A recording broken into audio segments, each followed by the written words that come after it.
Friend, आज हम लोग बात करेंगे डॉलर क्यों गिरता है। डॉलर के गिरने के क्या क्या कारण होते हैं, इस बारे में आज हम लोग चर्चा करेंगे। सबसे पहला कारण है डॉलर का गिरने का, जब अमेरिका की इकोनॉमी में स्लो डाउन आता है। देखिए फ्रेंड, हमारे देश के जो आरबीआई की रिजर्व है उसमें भी डॉलर है, और सारे देश के जो रिजर्व बैंक होती है, जो बैंकों को पैसा सप्लाई करती है, उसके पास डॉलर रहता है। उसके रिजर्व में बहुत सारा डॉलर रहता है। लेकिन डॉलर ही क्यों रहता है? डॉलर के जगह दूसरा करेंसी क्यों नहीं रहता? रुपया क्यों नहीं रहता बाकी सबके पास? तो फ्रेंड, जो भी इंटरनेशनल ट्रेड होता है सारा डॉलर में होता है, इसलिए सारे देश को डॉलर की जरूरत पड़ती है। और अपने करेंसी का वैल्यू बना कर रखने के लिए, कि मेरे करेंसी का अगर जो वैल्यू है वो अपना बना के रखती है, जब उनको ट्रेड में ज़रूरत पड़ता है तो अपना डॉलर खर्च करती है। इसके लिए वो डॉलर हमेशा अपने पास रखती है। डॉलर रखने के मुख्य कारण क्या है कि सबसे पहला तो सेफ इन्वेस्टमेंट है। जो उनका पैसा है डॉलर के रूप में बहुत सेफ रहता है, क्योंकि डॉलर को सबसे सेफेस्ट इन्वेस्टमेंट माना जाता है अभी तक। मतलब दुनिया का सबसे सेफेस्ट इन्वेस्टमेंट अभी डॉलर ही है। इसलिए सारे देश के जो रिजर्व बैंक है अपने पास डॉलर रखी रहती है। लेकिन डॉलर का प्राइस क्यों गिरता है? गिरता है तो फिर मतलब कि इसको रेगुलेट कैसे किया जाता है? तो देखिए, थोड़ा बहुत फ्लक्चुएशन डॉलर में आता है सप्लाई एंड डिमांड की वजह से। कभी कभी एक्सपोर्ट ज़्यादा अगर होता है यूएस से, या फिर अदर कंट्री में एक्सपोर्ट इंपोर्ट का काम बहुत ज़्यादा तेज़ी से होने लगा है, तो ऐसे समय में डॉलर का ज़रूरत बहुत ज़्यादा होता है। तो डिमांड बढ़ने से डॉलर का प्राइस भी बढ़ जाता है। दूसरा कारण क्या है कि जब यूएस का इकोनॉमी बहुत अच्छा चल रहा है तब डॉलर का प्राइस बढ़ेगा। लेकिन अगर यूएस का इकोनॉमी खराब हो गया है या इकोनॉमी स्लो डाउन है, तो उसका कहीं ना कहीं इम्पैक्ट हम लोग को डॉलर में दिखता है। क्योंकि डॉलर में इन्वेस्टमेंट जो आरबीआई करती है, या फिर जो लोग करते हैं डॉलर में इन्वेस्टमेंट, जो इंस्टीट्यूशन डॉलर में इन्वेस्टमेंट करती है, वो पहले डॉलर खरीदती है, फिर डॉलर के थ्रू यूएस के बॉन्ड में इन्वेस्ट करती है। लेकिन अगर वहाँ का इकोनॉमी स्लो डाउन है तो फेड क्या करता है? अपना इंटरेस्ट रेट कम करता है। लेकिन जब इंटरेस्ट रेट कम होगा ना, तो लोग वहाँ पे बॉन्ड नहीं खरीदेंगे, वहाँ मतलब एफडी नहीं कराएंगे। अगर वहाँ एफडी नहीं कराते हैं तो फिर डॉलर का जरूरत कम हो जाएगा। जरूरत जब डॉलर का कम होगा तो उसका प्राइस गिरता चला जाता है। ये पहला कारण हुआ कि डॉलर का प्राइस क्यों गिरता है। दूसरा सबसे बड़ा कारण है कि अगर मार्केट में अनसर्टेनिटी है, अगर वर्ल्ड वार जैसा कुछ सिचुएशन आ गया, कुछ क्राइसिस आ गया, तो ऐसे समय में यूएस का भी इकोनॉमी या दूसरे देशों का भी इकोनॉमी कभी कभी डाउन हो जाता है या फ्लक्चुएट करता है। तो ऐसा जब फ्लक्चुएशन आता है तो हो सकता है कि डॉलर का भी जो वैल्यू है वो भी आपका गिर सकता है। उसके बाद तीसरा कारण क्या है कि गोल्ड डॉलर के गिरने का?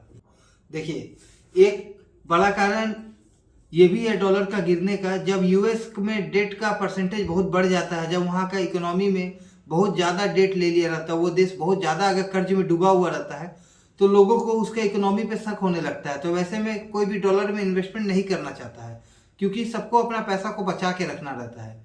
और उनको लगता है कि हाँ, ये अब रिस्क ज़्यादा हो रहा है यूएस में, यूएस के इकोनॉमी में थोड़ा ज़्यादा रिस्की है इन्वेस्टमेंट करना, क्योंकि यहाँ डेट बहुत ज़्यादा ली हुई है सरकार। तो ऐसे समय में लोग डॉलर से अपना पैसा विड्रॉल करते हैं, डॉलर में इन्वेस्टमेंट नहीं करके कहीं और अपना इन्वेस्टमेंट को स्विच कर देते हैं। तो ऐसे समय डॉलर का प्राइस गिरता है।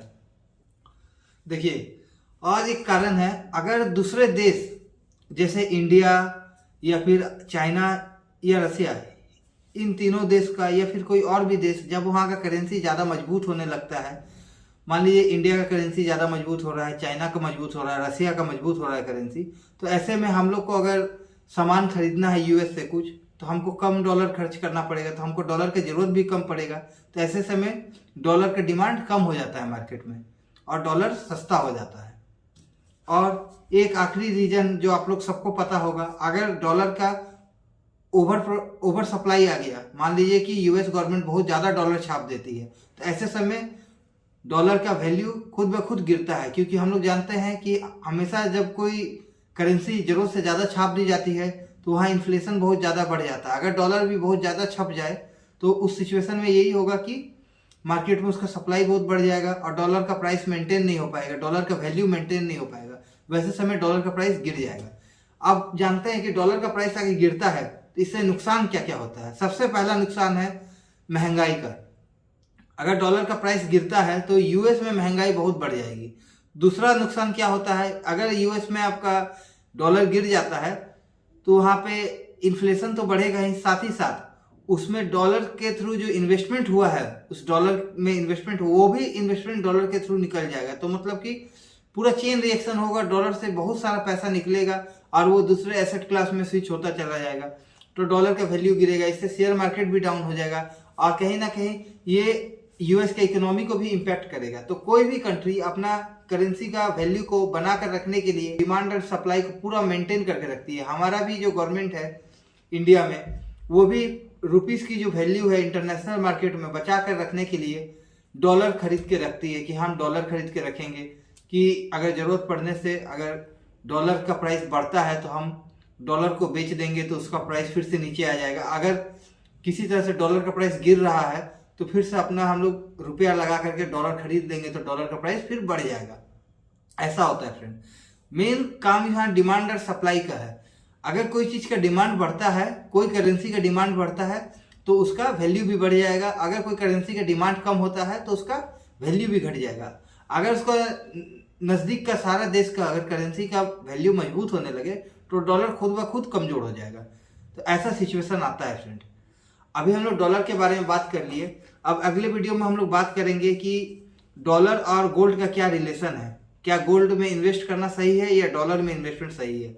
गवर्नमेंट कहाँ इन्वेस्ट ज़्यादा करती है, ज़्यादा डॉलर में पैसा लगाती है या गोल्ड में लगाती है? ऐसे लगाती दोनों तरफ है, लेकिन कहाँ कितना लगाती है, इस बारे में हम लोग बात करेंगे। Thank you friends.